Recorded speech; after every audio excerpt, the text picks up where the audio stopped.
எல்லாருக்கும் வணக்கம். நம்ம அழகே அழகு சீரியலில் நம்ம அழகுமதி வாக்கிங் போகக்கூடாது அப்படின்னு வீட்டுக்குள்ளே ஒரு பெரிய கலவரமே வந்துடுது.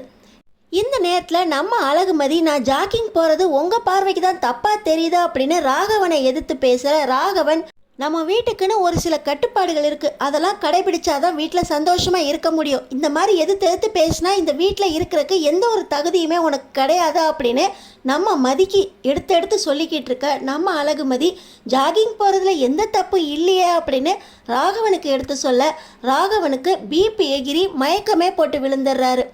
இங்கே வீட்டில் இருக்க யாருக்குமே ராகவனுக்கு என்ன ஃபர்ஸ்ட் எய்ட் கொடுக்கணும் அப்படின்னு ஒன்றுமே தெரியல. நம்ம அழகுமதி தான் ராகவனுக்கு ஃபர்ஸ்ட் எய்ட் கொடுத்து கண்ணு முழிக்க வைக்கிறாங்க. இதுக்கு மேலேயாவது நம்ம அழகுமதியை புரிஞ்சுக்கிட்டு ராகவன் ஜாக்கிங் போகிறதுக்கு ஒத்துக்குவாரா? நம்ம அழகுமதி கிட்ட நிறைய விஷயங்கள் கற்றுக்க வேண்டி இருக்கு அப்படின்னு ராகவன் வீட்டில் இருக்க எல்லாருக்கும் எடுத்து சொல்வாரா? தெரிஞ்சுக்கிறதுக்கு இந்த வீடியோக்கு ஒரு லைக் போட்டுக்கோங்க. ஸோ பார்த்தீங்கன்னா நம்ம அழகுமதி ராகவன் பிபியில் மயக்கம் போட்டு விழ அவங்களுக்கு ஃபர்ஸ்ட் எய்ட் பண்ணி ராகவனை கண்ணு முழிக்க வைக்கிறாங்க. கண் முழிக்கக்கூடிய ராகவனுக்கு ஜூஸ் கொடுக்க சொல்லி நம்ம அழகுமதி அவரை கூட்டிகிட்டு போய் பெட்டில் படுக்க வச்சு ரிலாக்ஸ் பண்ண சொல்ல, நம்ம ராகவனுக்கு பயங்கர கோவம். ஒன்னால தான் என் பிபி எல்லாம் எகிரி போச்சு, கொஞ்சம் நிம்மதியாக இருக்க விடுறியா அப்படின்னு ராகவன் இங்கே புலம்ப, என்னால் ஒன்றும் உங்கள் பிபி எகிரல, நான் இவ்வளோ நேரம் எவ்வளோ பொறுமையாக உங்களுக்கு பதில் சொல்லிக்கிட்டு இருக்கேன், நீங்கள் தான் ரொம்ப டென்ஷன் ஆகுறீங்க. இப்போ டென்ஷன் ஆகி மயக்கம் போட்டு விழுந்த மாதிரி ரோட்டில் மயக்கம் போட்டு விழுந்திருந்தீங்கன்னா உங்களை காப்பாற்ற கூட ஆள் இருந்திருக்காது, யாருக்கும் காப்பாற்ற கூட தெரிஞ்சிருக்காது அப்படின்னு நம்ம அழகுமதி சொல்ல, ஏன் என் பிள்ளைங்க என்னை காப்பாற்றுவாங்க அப்படின்னு சொல்லி சுரேஷையும் பாக்கியராஜையும் பார்க்க, சுரேஷும் பாக்கியராஜும் ஒருத்தருக்கு ஒருத்தர் திருன்னு முழிக்கிறாங்க. எங்களுக்கு இதை பற்றிலாம் ஒன்றுமே தெரியாதுப்பா, வேணா ஆஸ்பத்திரிக்கு கூட்டிகிட்டு போயிருப்போம் அப்படின்னு ரெண்டு பேருமே சொல்ல, இப்போ நம்ம அழகுமதி ஆஸ்பத்திரிக்கு கூட்டிகிட்டு போகிற அளவுக்கு டைம் இல்லை, பிபி எகிரி மயக்கம் போட்டு விழுந்திருக்கீங்க, கொஞ்சம் லேட்டானாலும் உயிர் போயிடும் அப்படின்னு நம்ம அழகுமதி சொல்ல,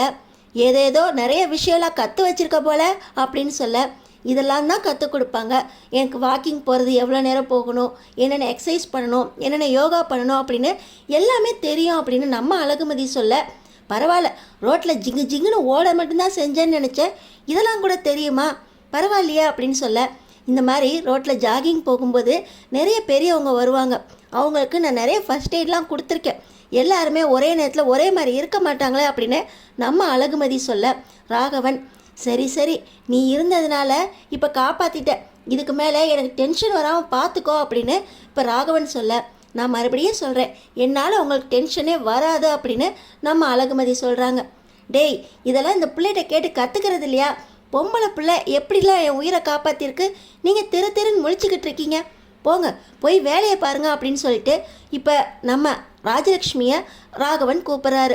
நம்ம அழகுமதி, அத்தை இப்போயாவது நான் ஜாக்கிங் போகிறதுக்கு ஒத்துக்குவீங்களா, மாமா கூட போகிறப்போ அவருக்கும் கொஞ்சம் ஹெல்ப்ஃபுல்லாக இருக்குமே அப்படின்னு நம்ம ராஜலக்ஷ்மி கிட்ட அழகுமதி கேட்க, சரி மாமாவுக்கு மட்டும் இல்லை நிறைய வயசானவங்களும் வருவாங்க, அவங்களுக்கும் உன்னால் உதவி செஞ்ச மாதிரி இருக்கும், போயிட்டு வா அப்படின்னு ராஜலக்ஷ்மி பர்மிஷன் கொடுத்துட்றாங்க. இப்போ நம்ம அழகுமதி மாமாவுக்கு காலையில் டிஃபன் கொடுத்ததுக்கப்புறம் ஹாஸ்பிட்டல் கூட்டிகிட்டு போய் பிபியை செக் பண்ணிட்டு வந்துடுங்க, மாத்திரையெல்லாம் மாற்றி கொடுக்குறாங்களா என்ன ஏதுன்னு கேட்டு வந்துடுங்க அப்படின்னு சொல்ல, சரி புத்திசாலி பொண்ணாக தான் இருக்கா அப்படின்னு நம்ம ராஜலக்ஷ்மியும் வேலைக்கு கிளம்புற வழியை பாரு அப்படின்னு நம்ம அழகுமதி கிட்ட சொல்லிடுறாங்க. இப்போ நம்ம அழகுமதி காலையில் டிஃபன் சாப்பிட்டுட்டு காலேஜுக்கு கிளம்புற நேரமாக பார்த்து சுரேஷ் வராரு. பரவாயில்லையே, உன் வாய் மட்டும்தான் நீளம்னு நினச்சேன், உனக்கு இந்த விஷயம்லாம் கூட தெரிஞ்சிருக்கு, எனக்கு கூட ட்ரைனிங்கில் சொல்லி கொடுத்த மாதிரி ஞாபகம் இருக்குது, ஆனால் எனக்கு கரெக்டாக இந்த நேரத்தில் மறந்து போயிடுச்சு பாரு அப்படின்னு சொல்ல, அதெல்லாம் கரெக்டாக நீங்கள் செய்கிறதா இருந்தால் இப்படி சஸ்பெண்ட் ஆகி ஏன் உட்காந்துருக்க போகிறீங்க, எதை எப்படி செய்யணும்னு எல்லாமே ட்ரைனிங்கில் சொல்லி கொடுத்துருப்பாங்க, ஆனால் அதெல்லாம் அந்த டைமுக்கு நீங்கள் கரெக்டாக செய்கிறதில்ல, இந்த குடும்பத்தோடு சேர்ந்து நீங்கள் ரொம்ப கெட்டு போய் கிடக்கீங்க அப்படின்னு நம்ம அழகுமதி சொல்ல, என் குடும்பத்தை பற்றி பேசாத அப்படின்னு நம்ம சுரேஷ் சொல்ல,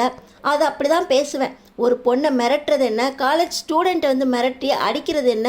கட்ட பஞ்சாயத்து பண்ணுறது என்ன, இதெல்லாம் செய்யக்கூடாதுன்னு உங்கள் குடும்பம் உங்களுக்கு சொல்லி தரலையே, அப்போ நீங்கள் கெட்ட விதமாக தானே வளர்ந்துருக்கீங்க, உங்கள் குடும்பம் அப்படி தானே வளர்த்துருக்காங்க அப்படின்னு சொல்ல, என் குடும்பத்தை பற்றி பேசாத அப்படின்னு சொல்லி மறுபடியும் நம்ம சுரேஷ் போய் செவுத்துல முட்டுன்னு முட்டிக்கிறாரு. நான் சொல்லிக்கிட்டே இருக்கேன், நீங்கள் பாட்டு முட்டிக்கிட்டே இருக்கீங்க, என் மேலே அவ்வளோ கோவம் வந்து அடிக்கணும்னு என்ன வருதா அப்படின்னு அழகுமதி பேச, சே அப்படின்னு சொல்லிட்டு சுரேஷ் மறுபடியும் வெளியே போயிடுறாரு. இந்த நேரத்தில் தான் தங்கராஜ் உள்ளே வராரு.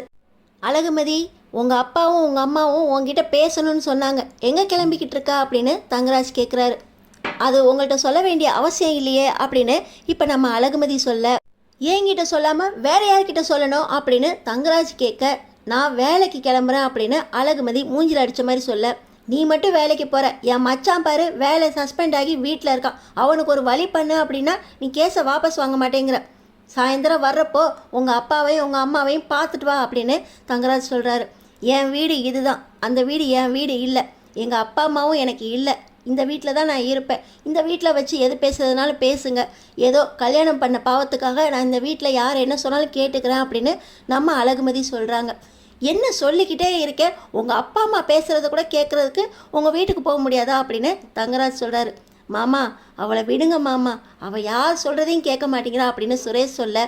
உன் வேலை விஷயமா தாண்டா அவங்க அப்பா அம்மாட்ட பேசியிருக்கேன், அதுக்கு தான் அவங்க அப்பா அம்மா போய் பார்த்துட்டு வான்னு சொல்கிறேன், அவள் இதுக்கும் மாட்டேங்கிறாடா அப்படின்னு தங்கராஜ் சொல்கிறாரு. மாமா இன்னைக்கு வீட்டில் நடந்த விஷயம் தெரியுமா மாமா அப்படின்னு சுரேஷ் சொல்ல,